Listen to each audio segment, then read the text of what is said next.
A tribute to the victims in Uvalde. A weekend filled with memorials and vigils, including a visit from the first couple, in a community shaken to its core as it begins this week to bury the dead.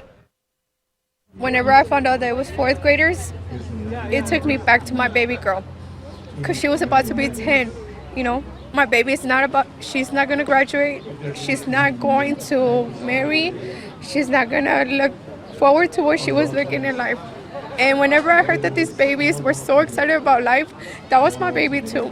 They need to be a new label to these requirements. The same way there's requirements for alcohol, there should be for guns, 21 and up. 11-year-old Bella Barbosa attended Mass on Sunday in honor of her friend Ella Garcia, who perished in the attack.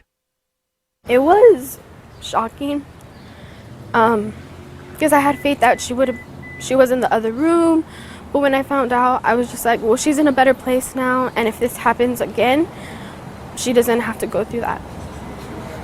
This needs to change, that we need to get justice for these children, and that this world is not a good place for children to grow up in, and that things need to change.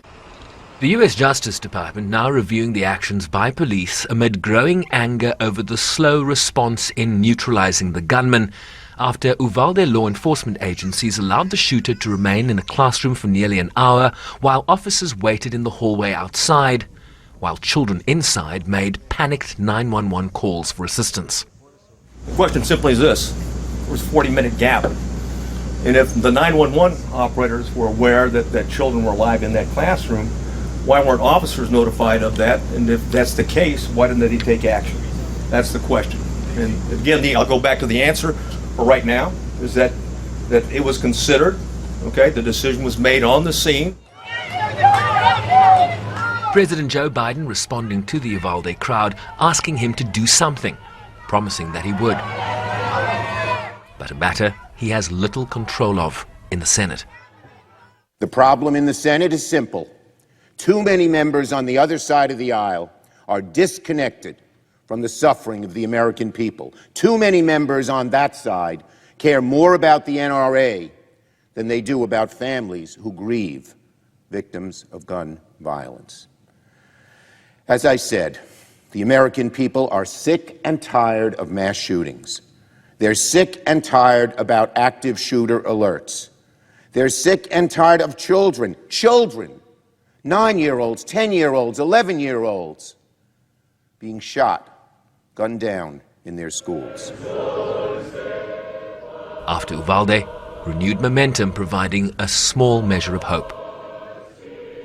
Just across the border in Canada, legislation introduced this week to implement a national freeze on the sale and purchase of handguns as part of a gun control package that would also limit magazine capacities, among others.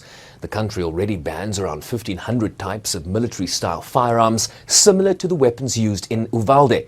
But given the highly polarized environment in the United States, moving on a gun policy could yet again see entrenched positions emerge, just months ahead of November's midterm elections. Sherman Briceby's SABC News, New York.